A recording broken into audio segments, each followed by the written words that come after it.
Normally around this time, I would have my Schecter C1 SLS Elite in my hands and I'd be bitching about something. But the story has finally resolved, well, at least almost. The C1 is gone forever, soon to be replaced by one of the items underneath these beach blankets. Now, spoiler alert, there are guitars under here. We're gonna check them out and I'm gonna tell you the full story about my experience with Schecter support. Why don't you join me?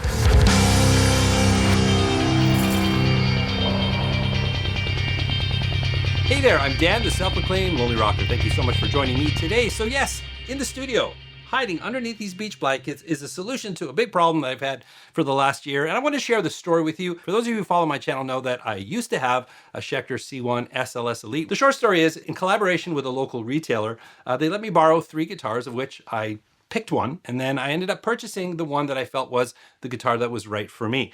Now, I've said this before, and I'm going to say this now. As someone here on YouTube, sometimes we get swept up in the euphoria. We get a new piece of gear and we want to show it to you as quickly as possible, make that video and move on to the next thing. Now, I have a policy on my channel is that I only talk about things that either A, I will absolutely use myself, or something that I feel is of value for you guys. I don't take unnecessary sponsorships or free gifts just to make videos. Everything I do here, I treat it seriously, and I want to represent this as honestly as possible and provide value for you.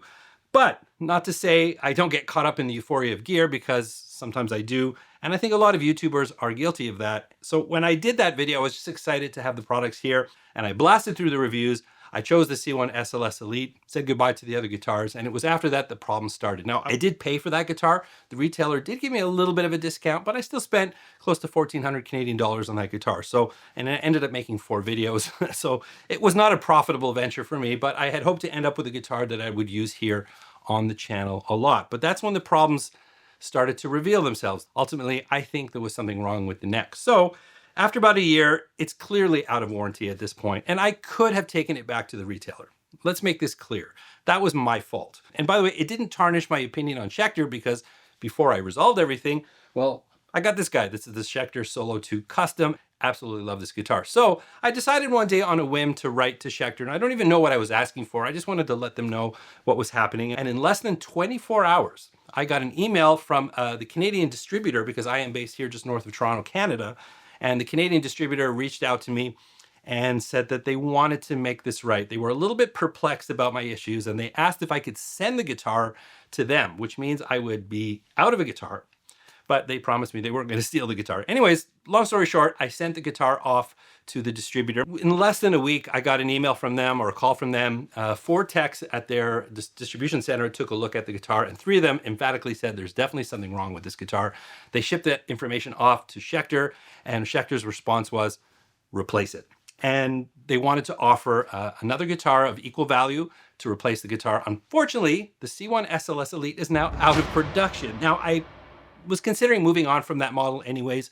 It has a very thin neck on it, and I just didn't want to inherit a similar problem. So I figured, you know, maybe I'll get something else. And the rep that I was dealing with sort of said, some people love those thin necks and some people don't. And perhaps I wanted something with maybe a slightly thicker profile. So he provided a short list of guitars that I could choose from. Now, these were guitars that were available in the warehouse. He really wanted to resolve this as quickly as possible. Now, he did say, if I didn't like any of those models, it was possible that I could order the one that I wanted. Now, I had made a short list before I received their list, and unfortunately, not one of the guitars that I had on my short list was on their short list. But there was some interesting instruments there. So then I thought about it, and I reached out to them. I said, hey, listen, there's definitely something there I think I'll be happy with, but what about this? Why don't you send me 3 guitars? I'll make a video about it, and then I'll pick the guitar that's right for me. Now, the reason I'm doing this video today is I want to reveal the guitars, and I want to use the guitars over a series of videos. I've got some videos coming up, like this Tube Workshop Lueless amp is actually, I'm shooting that after this one. I want to use 1 or 2 of those guitars in that video. I don't want to keep it in the shadows until I do the video. This will give me a chance to play them, use them, record them, and really get to feel them. So by the time I get to that video, I can give you as honest a demonstration or review of those guitars as I can. And then ultimately the guitar that I choose to keep here, well, I'll be really happy with my choice, and I'll feel good in knowing that I spent good time with that guitar. So without further ado, let's reveal the guitars. Now, this is not in any particular order. I thought, what if I put my favorite one in the middle or first or last, just to throw off the scent. But the truth is I placed them randomly. This is in no particular order, because the truth is I haven't actually decided yet because I want to play them first. So the first one here, let's reveal it. Dun, da, da, da. This is the Schecter Super Shredder Exotic in black Limba. Now, I don't actually have a real Stratocaster here, and technically I still won't if I get this one, but this line of guitars is based on those 80s Super Shredders, and they used to come in all the different candy colors, but this is their exotic line with really exotic woods, and there's some modern features on this guitar, so it's kind of a Strat on steroids. So why don't we check out the basic specs of the Super Shredder Exotic. The Sun Valley Super Shredder Exotic HT in natural satin has a black Limba body. It has a bolt-on neck with the Ultra Access design that gives you good access to the upper fret. It has a carbon fiber reinforced Wingate 25.5-inch scale neck with an ebony fretboard, offset reverse circle inlays, 24 X Jumbo stainless steel frets, and Schecter's thin C profile. For the bridge, you have a hipshot IBI HM guitar bridge and a Graphtec XL black tusk nut. For electronics, you've got a Schecter USA Sunset Strip in the bridge and a Schecter USA Pasadena in the neck position with a volume, tone, and 5-way switch. And it has Schecter locking tuners. So that's a really interesting option because I have nothing like it. I always like to get instruments that are different, that will offer a different dimension. Now, it's not a pure Strat, but I'd be interested to see if I can get sort of Strat tones in there. We'll see, with the different features of the guitar, but it is a modern spec guitar. If I want to replace the C1, which was more of a modern spec guitar, I had it drop down to drop C. I wanted it for heavier tones. Can that achieve that? Or will this sort of bring something else to my studio, which will open up an opening for another guitar? We'll see when I spend more time with it. So let's reveal the second guitar on the list. And here we have, this is the Schecter Sinister Custom. Now, I have to say, I was just very curious about this guitar. I mean, really, you've got, skulls embedded into the fretboard. This is a real metal guitar. There's actually a whammy on here. I didn't pop it in. Look at that headstock. I mean, this is typically not a guitar that I would choose based on looks, but I was very curious about it because I see a lot of players playing this guitar and a lot of people say really good things about it. Stylistically, maybe not quite my thing, but certainly also offers a dimension that I don't have here in the studio. And I've been wondering if I need to get a new guitar with a Floyd style bridge on here. Again, I do have an older guitar with one, but having something more modern, perhaps this would be a solution. Again, it's not typically something I would be attracted to if I saw it in the store, but I have heard great things about it. So why don't we check out the basic specs of the Sinister Custom. The Sinister Custom in gloss black with silver pinstripes has a mahogany body with a black 1-ply binding. It has a set neck with the Ultra Access design that gives you great access to the upper fret. It has a 3-piece carbon fiber reinforced mahogany 25.5-inch scale neck with an ebony fretboard, stylish Sinister inlays with the death bat at the 12th fret, 24 X Jumbo frets, and Schecter's ultra-thin C-neck profile. For the bridge, you have a Floyd Rose 1500 series tremolo system with a matching locking nut. For electronics, you've got 2 Schecter USA Sinister Gates signature humbuckers with a volume, tone with push-pull, and a 3-way toggle. And it has Grover Rotomatic non-locking tuners.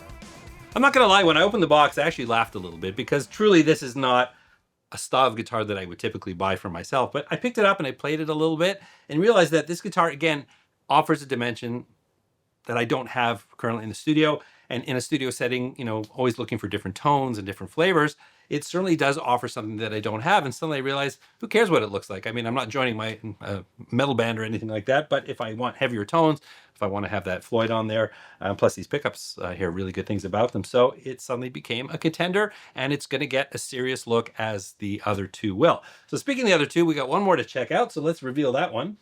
And the third one is, oh, look at this. We've got the Solo 2 Apocalypse in Red Rain. Now, when I saw this on the list, I actually ignored it at first because, as you know, I already have a Solo 2 Custom here. I was looking to replace my last guitar, which was more of a modern spec guitar, and I thought the last thing I want here is another of the same. But then at the last minute, looking at the list, and I thought, you know what, this was something different than the other two, and perhaps it would be an option. And I actually chose it reluctantly. But I have to tell you, before we get into the details, this is a very, very different guitar than this one. This is actually closer to the C1 than it is to a Solo 2 Custom. I mean, you've got the Solo 2 shape, sort of their Les Paul style guitar. 3x3 headstock, things like that. But the red rain finish, and it's got the Apocalypse pickups in here. It is a very, very different guitar than the Solo 2 Custom over here. So let's check out the specs. The Solo 2 Apocalypse in red rain has a swamp ash body with a black 1-ply binding. It has a set neck with the Ultra Access design with great access to the upper frets. It has a carbon fiber reinforced maple and Paduke multiply neck with a 24 3/4 inch scale, ebony fretboard, Roman numeral style inlays, 22 X Jumbo stainless steel frets, and Schecter's thin C neck profile. For the bridge, you have a Tone Pros T3BT, TOM, and T1Z tailpiece and a Graphtec XL black tusk nut. For electronics, you've got two Schecter USA Apocalypse 6 humbuckers with 2 volume, tone with push-pull, and a 3-way toggle. And it has Schecter's locking tuners. Well, there's a look at the 3 contenders for my next Schecter guitar. Now, I'm curious, if you were faced with this scenario, which one would you choose and why? I would love to hear from you. Please let me know in the comment section. But I'm really excited that I'm going to get a chance to play with these guitars over the coming weeks. I'll be doing the official video on these guitars sometime in the new year, but you will be seeing these guitars. I'm going to use them in videos in between, and it's a great opportunity for me to really get to know these guitars. So by the time I do that video, the information that you get in that video, you'll have confidence to know that I've spent good time with them. And ultimately, the one that I choose, I will have the confidence that it's the right instrument for me. I'm going to make sure that it's staying in tune and it's delivering the tones and the things that I really need it to. So I'm really excited about that. But definitely let me know which one you would pick based on what you're seeing here. Have you played any of these? Do you have any information to offer me? I would love to hear from you. Anyways, a big thank you to Schecter and their distributor for making this happen. I really appreciate it. I do have some links in the description. Those are affiliate links. If you do want to support this channel, it doesn't cost you anything, but it kicks back a little bit to the channel, and I really appreciate that. Anyways, like I said, if you have any thoughts at all, that's what the comments section is for. And while you're down there, well, the whole story about the old C1, you want to have one last look? Well, I'll pop one of those videos right here if you want to check it out. And remember, you don't need a band to rock and roll, and I'll catch you in the next one.